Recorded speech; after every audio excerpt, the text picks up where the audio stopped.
Radhe Radhe. Hello everyone. तो कैसे हैं आप सब? मैं आशा करती हूँ आप सब अच्छे होंगे।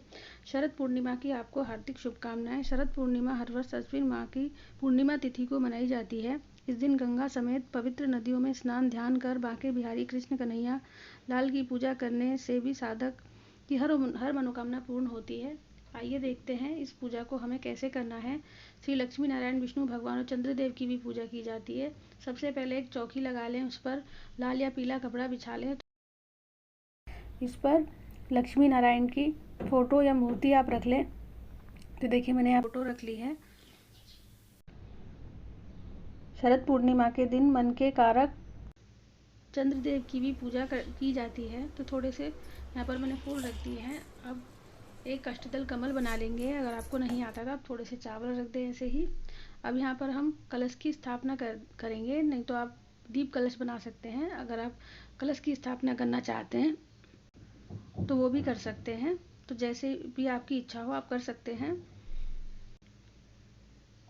तो ये देखिए मैंने अष्टदल कमल बना लिया है यहाँ पर। अगर आप मनवांछित फल पाना चाहते हैं तो इस दिन भगवान विष्णु और माता लक्ष्मी की पूजा जरूर से करें आप। तो ये देखिए अब यहाँ पर हम कलश तैयार करेंगे अपना।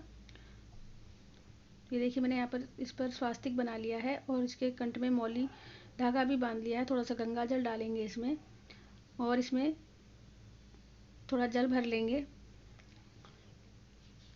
और इसमें हल्दी की गांठ, सिक्का, सुपारी, लौंग, थोड़े से फूल, तो सारी चीज़ें इसमें डाल देंगे। चावल भी डाल सकते हैं आप, अगर डालना चाह रहे हैं तो चावल भी डाल सकते हैं। तो मैं सारी चीज़ यहाँ पर डाल दूंगी। तो देखिए मैंने सारी चीज़ें यहाँ पर डाल दी हैं। अब इसमें मैं अशोक के या आम के पत्ते या पान के पत्ते जो भी आपको मिल जाते हैं, तीनों में से आप इस पे लगा लें। उनको रोली कुमकुम से पहले टीका कर लें, फिर उसके बाद इसमें सजा दें। उसके ऊपर हम नारियल रखेंगे चुनरी में लपेट कर। अगर आप, मैंने जैसे बताया, दीप कलश का भी इस्तेमाल कर, दीप कलश भी तैयार कर सकते हैं। यहाँ पर नारियल आप इस तरीके से भी रख सकते हैं। तो मैं ये डेमो वीडियो बना रही हूँ, तो आप जैसा आपके यहाँ होता हो, जैसा आप नारियल रखते हैं वैसा ही रखें। खड़ा रखते हैं खड़ा, और ऐसे अपनी तरफ मुख करके भी रख सकते हैं। तो मैंने यहाँ पर कलश की स्थापना कर दी है। तो अब गणपति जी की स्थापना कर देंगे और दिया ले लेंगे हम। और देखिए यहाँ पर हम चंद्रदेव बनाएंगे। तो यहीं पर हम चंद्रदेव बना लेंगे, क्योंकि हम पूजा करेंगे तो चौकी पर बना लेंगे। कई बार बादल होते हैं, कुछ होता है, तो हम पूजा नहीं कर पाते हैं। तो यहाँ पर हम चंद्रमा की पूजा करेंगे चौकी पर चंद्रदेव बनाकर। आप टूटे हुए चावल ना लें। तो देखिए अच्छे तरीके से बना लें, क्योंकि उस दिन चंद्रमा गोल होते हैं। शरद पूर्णिमा के दिन चंद्रमा पृथ्वी के सबसे नज़दीक रहते हैं और अपनी समस्त 16 कलाओं से युक्त होते हैं। हिंदू पंचांग के अनुसार हर वर्ष शरद पूर्णिमा का पर्व अश्विन माह के शुक्ल पक्ष की चतुर्थी तिथि के बाद ही मनाया जाता है। शरद पूर्णिमा को कोजागर और रास पूर्णिमा के नाम से भी जाना जाता है। अब देखिए भगवान का आवाहन कर लेंगे थोड़े से चावल फूल लेकर। तो सबसे पहले भगवान गणेश का, भगवान विष्णु, माता लक्ष्मी और चंद्रदेव का और कलश देव की हम पूजा करेंगे। उनका आवाहन करेंगे कि आप हमारी पूजा में भगवान पधारें और हमारी पूजा को पूर्ण करें। अगर आप व्रत कर रहे हैं तो व्रत बोलें, अगर आप सिर्फ पूजा कर रहे हैं तो पूजा बोलें कि आकर आप मेरी पूजा को स्वीकार करें और मेरी पूजा में रही हुई कमियों के लिए मुझे क्षमा करें। और जो हमने हाथ में फूल चावल लिए हैं थोड़े थोड़े उनके चरणों में छोड़ देंगे। तो इसी तरीके से भगवान का आवाहन करें, तभी आप पूजा स्टार्ट करें।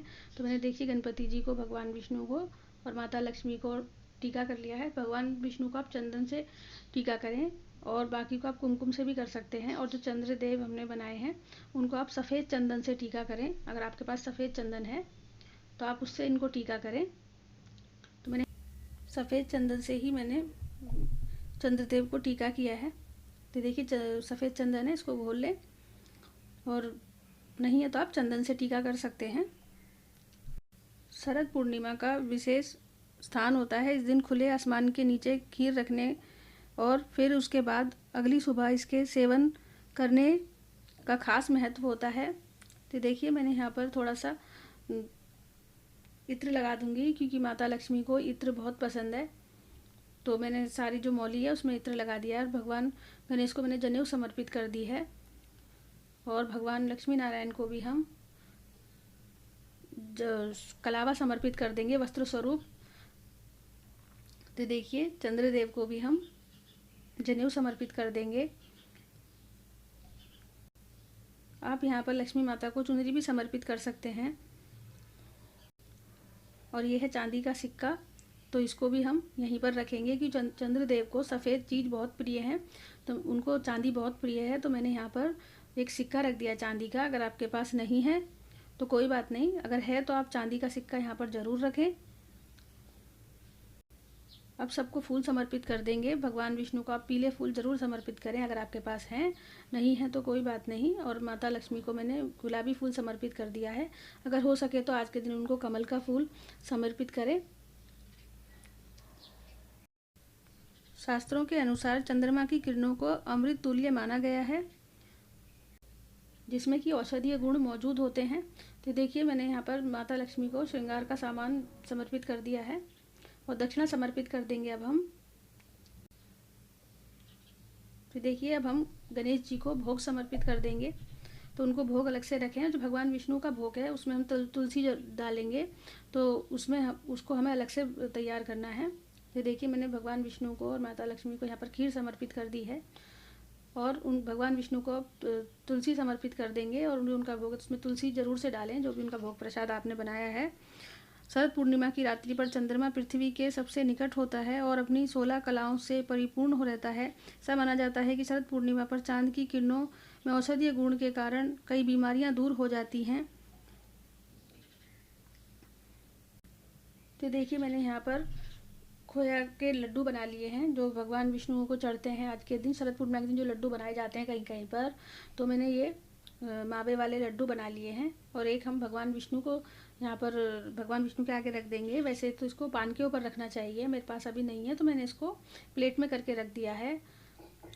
तो इनको मैं बताऊंगी कैसे कैसे करके इनको क्या करना है लड्डुओं का आगे होते हैं। तो देखिए मैंने यहाँ पर एक जल का लोटा रख लिया। अब हम कथा सुन लेंगे शरद पूर्णिमा की। कोई भी व्रत कर रहे हैं आप तो आपको कथा ज़रूर से सुननी चाहिए, तभी आपको पूजा का पूरा फल मिलता है। तो देखिए कथा सुनने के बाद हम थोड़ी सी भगवान के चरणों में डाल देंगे और थोड़ी सी हम जल के लोटे में डाल देंगे। और इसे सूर्यदेव को, अगर आप दिन में पूजा कर रहे हैं तो सूर्यदेव को अर्घ दे दें। वैसे तो ये पूजा मध्य रात्रि में होती है। अब आरती कर लेंगे, सभी की आरती कर लेंगे। भगवान गणेश, माता लक्ष्मी, भगवान विष्णु, चंद्रदेव और कलश की सबकी आरती करेंगे आप अच्छे श्रद्धा भाव से। हम एक दूसरी मान्यता के अनुसार माता लक्ष्मी का जन्म शरद पूर्णिमा के दिन हुआ था, इसलिए देश के कई हिस्सों में शरद पूर्णिमा को लक्ष्मी जी का पूजन भी किया जाता है। इसके अलावा ऐसी भी मान्यता है कि शरद पूर्णिमा पर देवी लक्ष्मी भगवान विष्णु संग पृथ्वी पर भ्रमण करती हुई और अपने भक्तों से पूछते हैं कि कौन जाग रहा है, और इस वजह से इसे कोजागर पूर्णिमा के नाम से भी जाना जाता है। तो देखिए अब छोटा सा हवन कर लेंगे हम। इस पूजा में आपको हवन ज़रूर करना चाहिए। देखिए मैंने अग्नि जला ली है यहाँ पर, और अब 5 आहुति हम घी की दे देंगे इसमें, और इसमें हम थोड़ी सी सामग्री डाल देंगे। 5 आहुति हम सामग्री की दे देंगे। और जो हमने प्रसाद बनाया है खीर वगैरह, उसकी भी इसको भी इसमें ही हम डाल देंगे। तो देखिए इसी तरीके से हमें हवन करना होता है। तो छोटा सा हवन आप ज़रूर करें। इस दिन पूजा पाठ करने से देवी लक्ष्मी बहुत प्रसन्न होती हैं और सुख समृद्धि का आशीर्वाद देती हैं। एक अन्य मान्यता के अनुसार शरद पूर्णिमा पर भगवान श्री कृष्ण गोपियों संग वृंदावन में रात को महारास रचाया था इसी दिन। तो देखिए हमारा हवन हो गया है। हम यहाँ पर शरद पूर्णिमा पर पवित्र नदियों में स्नान, दान, पुण्य और पूजा पाठ करने की परंपरा है। मान्यता है कि जो भी शरद पूर्णिमा पर गंगा स्नान करता है उसके ऊपर भगवान विशेष कृपा करते हैं। ऐसे में शरद पूर्णिमा पर माँ लक्ष्मी के साथ साथ चंद्रमा की भी पूजा अर्चना करनी चाहिए। शरद पूर्णिमा पर सुबह सूर्य को और रात को चंद्र देव की पूजा अर्चना करें। इसके साथ ही रात को माता लक्ष्मी जी की पूजा आप कर सकते हैं। आप श्री सूक्त का पाठ कर सकते हैं, कनक धारा स्रोत का पाठ कर सकते हैं, विष्णु सहस्त्र नाम का पाठ कर सकते हैं। इसमें माँ लक्ष्मी आपके घर को धन धान्य से भर देंगी। तो देखिए मैंने यहाँ पर हमारा हवन हो गया है और मैंने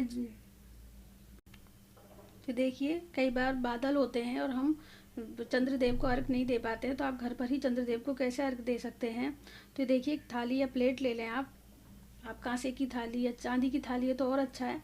तो मैंने यहाँ पर स्टील की थाली ले ली है, आप उस पर स्वास्तिक बना लें। तो मैंने यहाँ पर सफ़ेद चंदन से स्वास्तिक बना लिया है इस पर, और अब हम इसी में चंद्रदेव को अर्घ देंगे। तो इसको मैं यहाँ पर रख लूँगी और एक जल का लोटा लेंगे हम, और उसमें जल डालकर और उसमें हम कच्चा दूध डालेंगे, क्योंकि मैंने जैसा कि आपको बताया चंद्रदेव को सफ़ेद चीज़ें बहुत ही प्रिय हैं। तो देखिए मैं यहाँ पर इसमें कच्चा दूध डाल लूँगी, थोड़े से इसमें चावल डाल लूँगी, ये देखिए, और थोड़े से हम इसमें फूल डाल लेंगे। तो जैसे ये दिए की रोशनी इसमें दिख रही है, तो चंद्रदेव की रोशनी भी ऐसे ही हमें थाली में दिखनी चाहिए। तो जहाँ पर भी चंद्रदेव की थोड़ी भी रोशनी आ रही है, अगर आप बाहर जगह नहीं है, पूजा नहीं कर पा रहे, तो आप इस तरीके से पूजा कर लें। थोड़े से मैंने फूल डाल दिए हैं इसमें यहाँ पर। तो देखिए एक धार में हमें ऐसे छोड़ना है जल। तो मन ही मन आप चंद्रदेव के मंत्र का उच्चारण कर सकते हैं, ओम श्री श्री चंद्रमस्ये नमः। तो जो भी आपको चंद्रदेव के मंत्र आते हों आप उनका उच्चारण करें ये जल डालते टाइम। तो ये जो जल है हमें यहाँ इसको सुबह तक यहीं पर रहने देना है, और हमें अगले दिन इसे किसी पेड़ अच्छे साफ सुथरे वृक्ष के नीचे डाल देना है। तो इस तरीके से आप चंद्रदेव की पूजा कर लें, अच्छे श्रद्धा भाव से आरती कर लें, तो अच्छे तरीके से आप पूजा करें। तो देखिए, और जो मैंने यहाँ पर लड्डू रखे हैं इनमें से हमें एक भगवान विष्णु को चढ़ाना होता है, एक हमें गौ माता को देना होता है, एक गर्भवती महिला को देना होता है, और एक अपनी सहेली को देना होता है, और एक घर में प्रसाद के रूप में बांटना होता है, और एक आपको खुद खाना होता है अपने पति के साथ मिलकर। तो इस तरीके से इन लड्डू, और एक तुलसी माता के आगे रखना होता है। तो कहीं कहीं पर 6 लड्डू बनाए जाते हैं और कहीं कहीं पर 7 लड्डू बनाए जाते हैं। और आज के दिन खीर और ये लड्डू बहुत स्पेशल होते हैं, आज के दिन इन्हें ज़रूर चढ़ाना चाहिए। खीर तो आपको ज़रूर चढ़ानी चाहिए आज के दिन। और आज के दिन हम खीर को भी चंद्रमा की किरणों के नीचे रखा जाता है। तो अगर आपके यहाँ जगह है तो आप रख दें, नहीं तो कोई बात नहीं। तो आप ध्यान से रखें, अगर आप रख रहे हैं तो उसमें कोई भी कीड़ा वगैरह ना गिरे। और सुबह उसको प्रसाद रूप में सबको बांटा जाता है। और जो जल का हमने लोटा रखा है इसको आप सूर्यदेव को अर्घ दे दें। पंचांग के अनुसार 16 अक्टूबर को अश्विन माह की शरद पूर्णिमा शाम करीब 8 बजे से शुरू हो जाएगी, जो 17 अक्टूबर को शाम 5 बजे तक रहेगी। तो शरद पूर्णिमा 16 अक्टूबर को ही मनाई जाएगी। तो मिलते हैं और जैसी किसी ज्ञान से जुड़ी वीडियो में। राधे राधे दोस्तों।